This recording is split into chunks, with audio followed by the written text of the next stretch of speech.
Hey,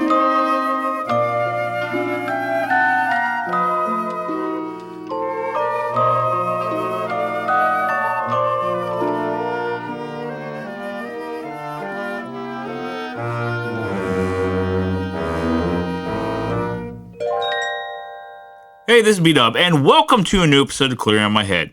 You know, most people don't go one day without waging an all-out war with a login screen.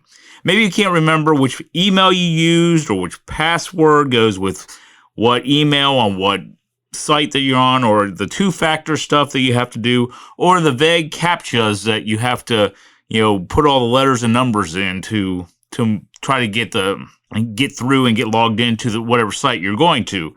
But according to a survey, 62% of people are overwhelmed with access screens and are worried about managing too many passwords, accounts, and logins.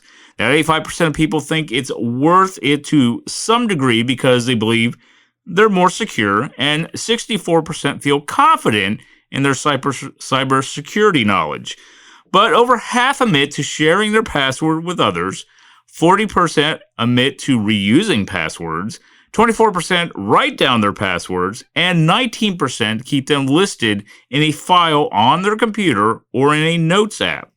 Now, the most commonly shared passwords are for streaming services, but other commonly shared passwords are for shopping accounts, personal emails, social media, work and school emails, and work productivity platforms. And 15% of people share their bank account passwords and PINs. Now, I can understand that you're probably doing this between couples, like spouses and family members. I would probably do it more with spouses. I don't know really why you would need to do it with family members unless you guys are sharing an account, a bank account. But other than that, I could understand sharing, passwords with, a spouse or something like that. When it comes to like a joint account or even, if you have separate accounts, like, Tanisha and I, we have a joint account and then we have separate accounts. And then that way, but actually, I mean, she doesn't even know I don't know her login to hers, and she doesn't know my, the login to mine, but we know the login for, we're kind of linked to the joint account no matter whose login we use. So that's a little weary when it comes to banking. It's understanding with the whole spouse thing. Family members, I don't know about. But anyway, only 12% of people use a secure password manager, which experts and cybersecurity agencies recommend. Most browsers have basic features like that built in, but many of the premium services cost money, especially ones that offer secure ways to share with your partner and family members. Now, in addition to the cost, they can be awkward to use at first, none unlike multi-factor authentication. Now, when it comes to the security password managers, I have a couple. I have Authenticator for Microsoft, which has come in really handy for me because, anytime that someone tries to log in to any of my Microsoft accounts, it'll give me a notification on my phone. Is this you? Deny or accept. And I've gotten these codes before, or I've gotten these notifications before, and I'm not even anywhere near my computer. So of course, the Authenticator comes in really handy. Now, I have Password Manager with Google Chrome as well that I use.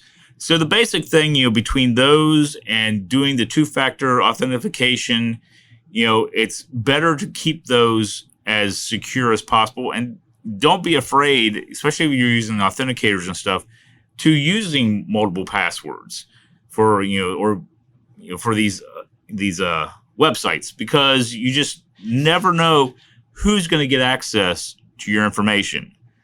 But that's just me thinking, and this is just my opinion. This is what I'm saying. I mean, everybody is different. I'm not an expert, but this is what I do because I've run into this before, because I think someone has, gotten a hold of my email, my live account, my main email account, and they've tried to access it numerous times.